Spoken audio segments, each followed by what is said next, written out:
Welcome to Weekly Digest, where we highlight the works of ministers of government as they push the administration's developmental agenda.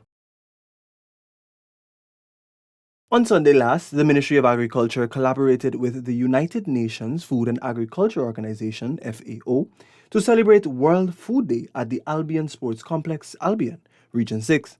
World Food Day was celebrated under the theme Leave No One Behind, Better Production, Better Nutrition, a Better Environment, and a Better Life. Delivering the keynote address, Agriculture Minister Zulfikar Mustafa noted that World Food Day's theme is synonymous with the government's goal of achieving a One Guyana, as no one will be left behind as the agriculture sector is transformed. The government of Guyana is working on creating the enabling environment for sustainable food systems, ensuring intergenerational equity, and encouraging the strengthening of local food production and consumption. Championing food security and leaving no one behind requires development beyond the traditional agriculture. It requires different actions from the business as usual.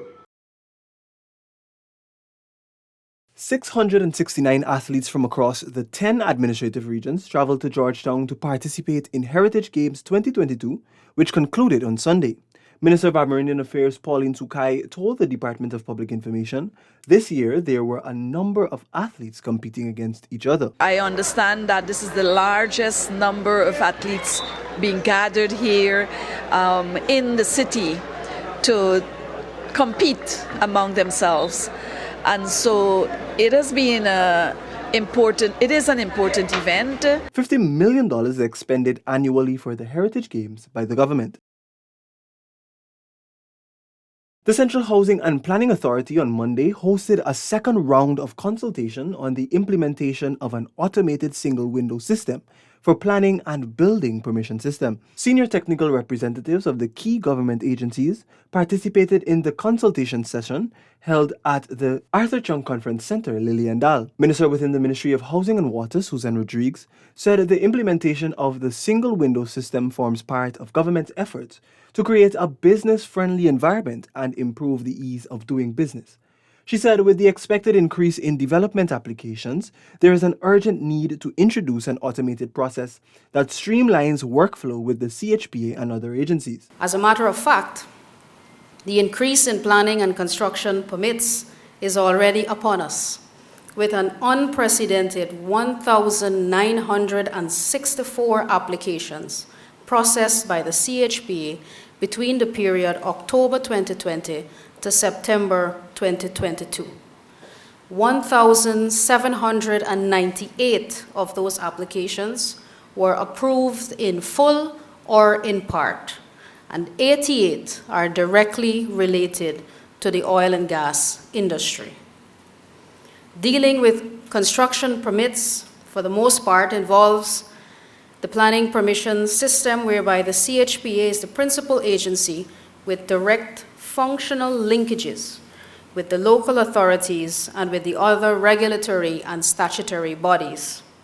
Therefore, the CHPA is committed to taking the lead role to establish a single window system in dealing with planning and building permits. Additionally, some 600 residents of Region 6, East Berbice Quarantine, were allocated house lots in number 75 and number 76 villages, Karivaton, during the Housing and Water Ministry's Dream Realized exercise last weekend. A total of 400 persons received house lots at the exercise held at the University of Guyana's Tain campus 2 Fridays ago, while another 200 received theirs at the Berbice Expo held at the Albion Sports Complex. Is towards an overall target of at least 6,000 for region number 6. So new housing areas offers not only house lots, but also an opportunity for our new housing developments, opportunity for commercial, industrial, social, health needs, religious, even education. Residents of Regions 1, 7, 8, and 9 will benefit from a boost in the delivery of health services as the Ministry of Health handed over a number of ATVs to the regional health officers on Monday.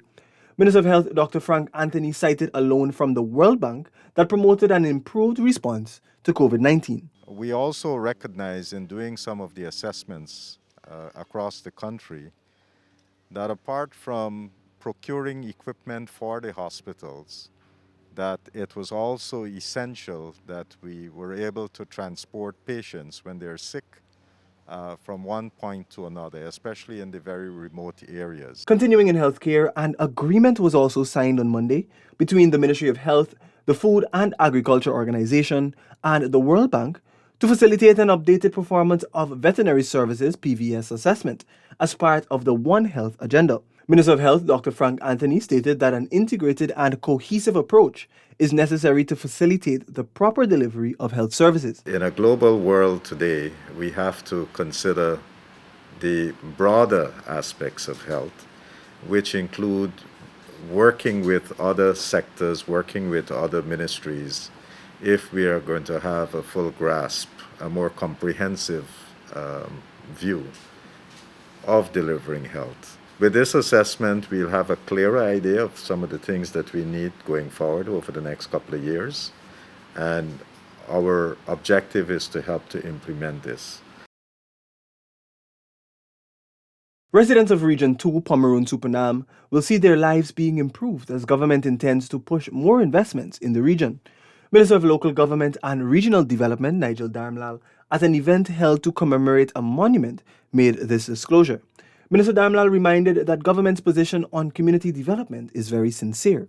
The ministry's engineers are currently opening bids for the construction of 123 community roads in the region. 261, if my memory serves me right, of community roads that are left to be done in this region. And I can tell you, it is President Ali's commitment to get all of them done during the course of this first term.